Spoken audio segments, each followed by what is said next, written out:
Hello everyone, and welcome back to another video from our channel, Legend Death Data. In this episode, we'll be highlighting American celebrities who have passed away today and in the past few days, along with other notable figures from around the world. Before we begin, we kindly ask you to show your love and support by giving this video a like. It truly means a lot to us. Thank you. And now, let's get started. Screen legend Brigitte Bardot, whose portrayals of free-spirited characters made her an international sex symbol and French icon, has died at age 91. Bruno Jacot of the Brigitte Bardot Foundation told the Associated Press she died at her home in southern France. French President Emmanuel Macron said Bardot embodied a life of freedom. Jordan Bardella called her a passionate patriot who represented an entire era of French history.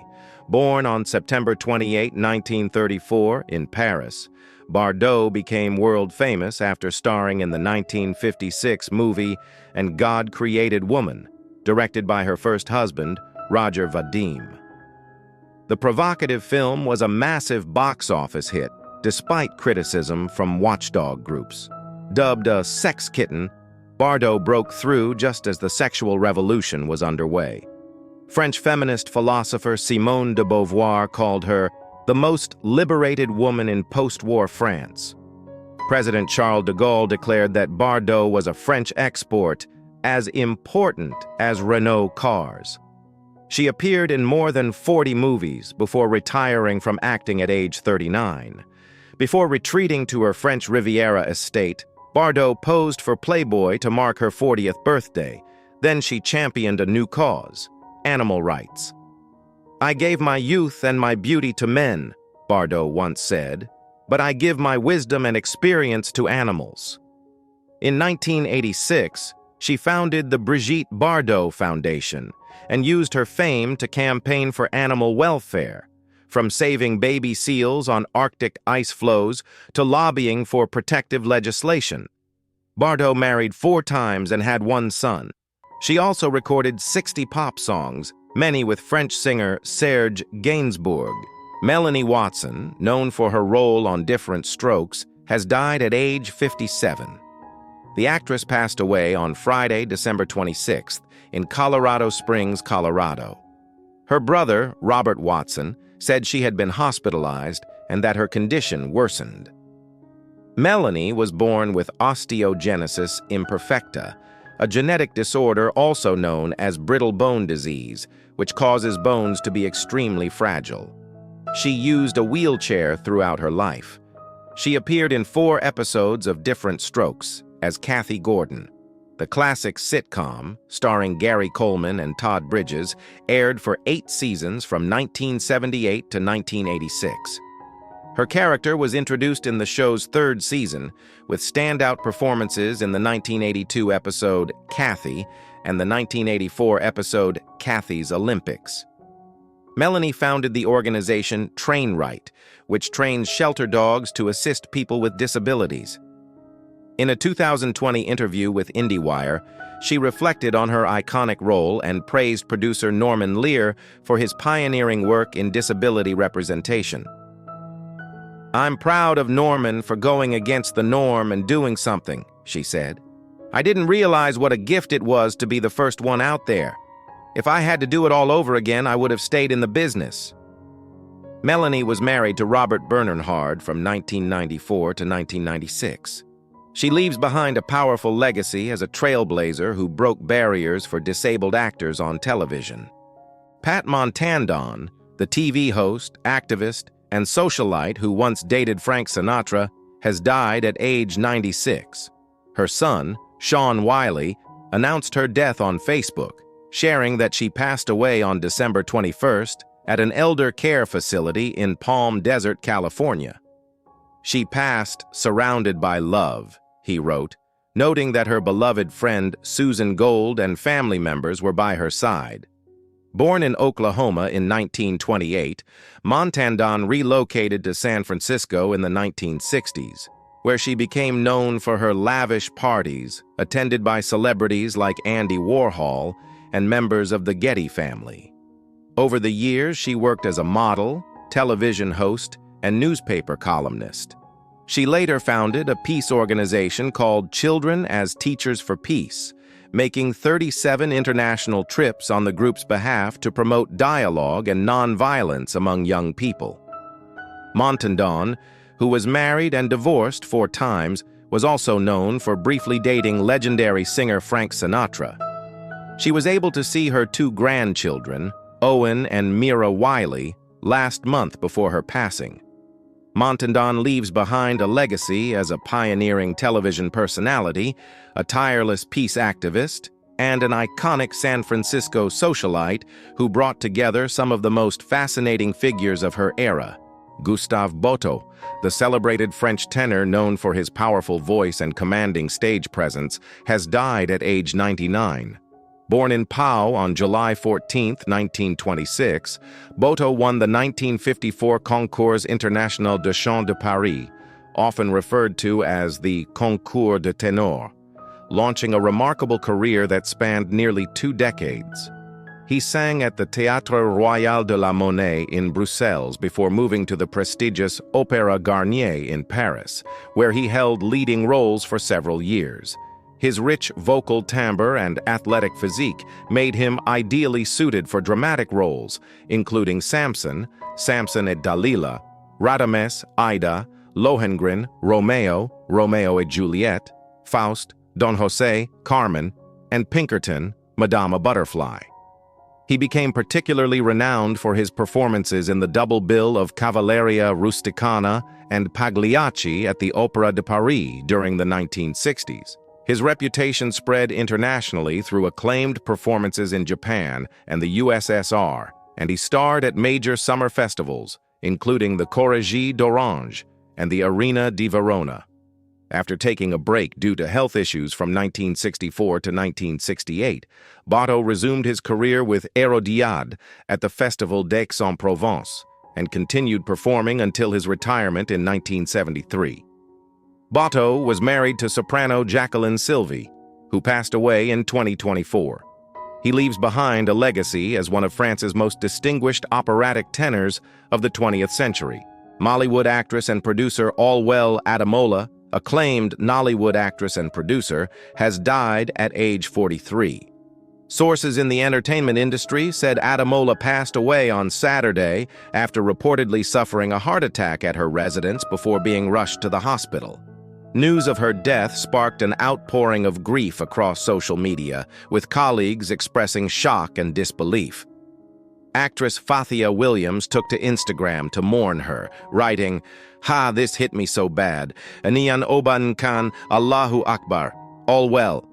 Aid Martins shared a photo on Facebook, writing, "Black Saturday. This is not fair. May God forgive your shortcomings. All well." Ademola was a multifaceted Nigerian artist, actress, filmmaker, director, singer, and screenwriter who made significant strides in the Yoruba language film industry. Born on August 9, 1980, in Lagos State, Nigeria, she hailed from royal lineage in Abeokuta, Ogun State. She was the granddaughter of Justice Adetokunbo Ademola, Nigeria's first indigenous Chief Justice. Her entertainment career began in childhood. She appeared as a young actor in 1986 on NTA's popular children's show Animal Games with Uncle Wole. She officially joined Nollywood in the early 1990s and rose to prominence in 2008 with standout roles in films including You or I, Omo, Emmy and I, KG. Beyond acting, Ademola was also a gifted singer. In 2002, she founded her band, Allwell & Company, and released an album in 2006. She leaves behind a powerful legacy as a creative force who excelled across multiple disciplines in Nigerian cinema and music. The Cure's guitarist and keyboardist, Perry Bamonte, has died at 65 after a brief illness on December 25th, according to a statement shared by the band. Known for his quiet intensity and creative spirit, Perry played a key role in shaping the band's signature sound during some of their most memorable years. The group described him as intuitive, constant, and deeply connected to their story, calling him a warm-hearted and vital part of The Cure. His presence on stage and in the studio left a lasting impression on fans and fellow musicians alike, and his unique style and dedication helped define an era of music that continues to influence generations.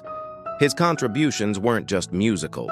They were emotional, powerful, and unforgettable. As fans around the world reflect on his impact, Perry Bamonte's legacy remains deeply woven into the heart of The Cure's journey and into the soundtrack of millions of lives. Big Brother contestant Mickey Lee has passed away at the age of 35 after a series of cardiac arrests. Her family shared the news on December 26th, one day after her passing. Mickey appeared on the most recent season of the show, where she quickly stood out for her energy, honesty, and connection with both fans and fellow contestants. She wasn't just playing a game. She was showing people who she really was, and viewers connected deeply with her strength, her spirit, and the way she carried herself through every challenge. Mickey brought something rare to reality TV: real emotion, real heart, and a presence that couldn't be ignored. Her family described her as someone who brought joy into the lives of many, forming real bonds both on and off camera. As fans remember her time on the show, one thing is clear: Mickey Lee left an impact that won't fade. Pat Finn, known for his role on The Middle, passed away on December 22nd at the age of 60 after a battle with cancer. His representative confirmed the news, remembering him as someone who brought warmth and positivity wherever he went. Pat's work on screen made audiences laugh, but it was his presence off-screen that left an even deeper impression on those who knew him personally. Whether playing a lovable neighbor or a guest star on numerous hit shows, Pat had a gift for making characters feel real and relatable. His charm, humor, and down-to-earth style made him a familiar face in homes across the country, and fans appreciated not just his talent, but the heart he brought into every scene. Described as the kindest, most joyful person in any room, Pat was always surrounded by friends and family who loved him deeply, and that love continues beyond the screen. His legacy isn't just the roles he played, it's the joy he gave, the laughter he sparked, and the kindness he shared. Chris Rea, the iconic voice behind hits like Driving Home for Christmas and The Road to Hell, has passed away at the age of 74 on December 22nd after a short illness. His family shared the news in a statement that quickly spread across social media as fans around the world reflected on the deep emotional connection they had with his music. Known for his raspy voice, blues-inspired sound, and storytelling lyrics, Chris Rea wasn't just a singer. He was a soundtrack to countless memories, from holiday traditions to long drives and quiet moments. His songs captured emotions that resonated across generations. His music carried a timeless quality, something that stayed with listeners long after the final note. His family shared that Chris's legacy will live on through the songs he leaves behind, and for millions, that's already true. His music wasn't just played, it was felt. And now, even in silence, those melodies will continue to echo in hearts around the world. Ieda Maria Vargas, the first Brazilian woman to be crowned Miss Universe, has died at the age of 80 on December 22nd. Her win in 1963 marked a turning point in Brazilian pageant history, making her a national icon and a symbol of elegance, confidence, and pride for generations to come. More than just a beauty queen, Ieda became a cultural figure whose grace extended far beyond the stage, and her presence opened doors for countless young women in Brazil, inspiring dreams and redefining what it meant to represent the country on a global level. Fans remember her not just for the crown, but for the way she carried herself with warmth, kindness, and charm. A message posted on her official page described her as a woman of light who left behind a legacy filled with joy and inspiration, and her story continues to shine as an enduring part of Brazil's history.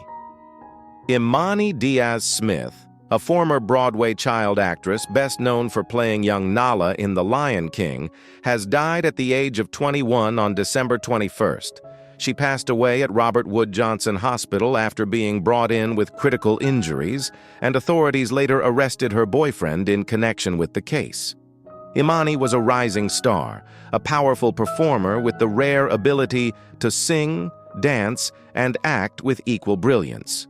Her time on Broadway wasn't just a milestone, it was a glimpse into a future filled with potential, and those who saw her on stage remember her spark, her energy, and her unforgettable presence. Her family described her as loving, vibrant, and deeply talented, a true light to those around her. Though her time was tragically short, Imani's impact lives on in the memories of those she inspired through her art, her heart, and her undeniable talent. Actor James Ransone, known for his powerful role on The Wire and his appearance in it Chapter 2, passed away on December 19th at the age of 46. The news quickly spread through the entertainment world, leaving fans and colleagues reflecting on a career defined by intensity, depth, and unforgettable performances. James had a rare ability to bring complex characters to life, often stealing scenes with subtle emotion and raw authenticity. Whether on television or film, his presence felt real, grounded, and deeply human. The kind of performances that stayed with audiences long after the credits rolled. His wife, Jaime, shared a deeply personal message honoring their bond, speaking about love, growth, and the life they built together with their children. Her words painted a picture of connection, partnership, and a family united by enduring love. James Ransone's legacy lives on through his work, his artistry, and the people whose lives he touched. Greg Biffle, former NASCAR champion, died at the age of 55 alongside his wife Christina and their children, Emma and Ryder, in a tragic plane crash on December 18th in North Carolina. The loss of the entire family sent shockwaves through the racing world and beyond, as fans and friends mourned a man known not only for his talent on the track, but also for the life he built with his loved ones. Biffle was celebrated for his fearless racing style and championship legacy, thrilling millions of fans over his storied career. Yet those closest to him also remembered his kindness, loyalty, and dedication to others. His impact stretched far past the finish line, into the hearts of those who knew him personally. Representative Richard Hudson, a close family friend, paid tribute, calling Greg an extraordinary person who will be remembered just as much for who he was off the track as for his victories on it. His legacy lives on in racing history, in community service, and in the memories of those he touched. Helen Sif, a veteran character actress known for her decades of work in television and film, passed away on December 18th in Los Angeles at the age of 88. Her family confirmed she died from complications following surgery after a long and difficult illness, closing the final chapter of a life marked by dedication to her craft. For those in the industry, Helen wasn't just a performer. She was a steady presence on set, known for her professionalism, grace, and unwavering respect for the art of storytelling. Her roles, often supporting, were always filled with depth, timing, and emotional nuance, and she had a unique ability to elevate every scene she was in, no matter the size of the part. In a family statement, they remembered her as someone who believed every role was an opportunity to add meaning to the story, a belief that defined her career and now defines her legacy. Helen Sif leaves behind a body of work and a reputation that will be remembered with deep admiration.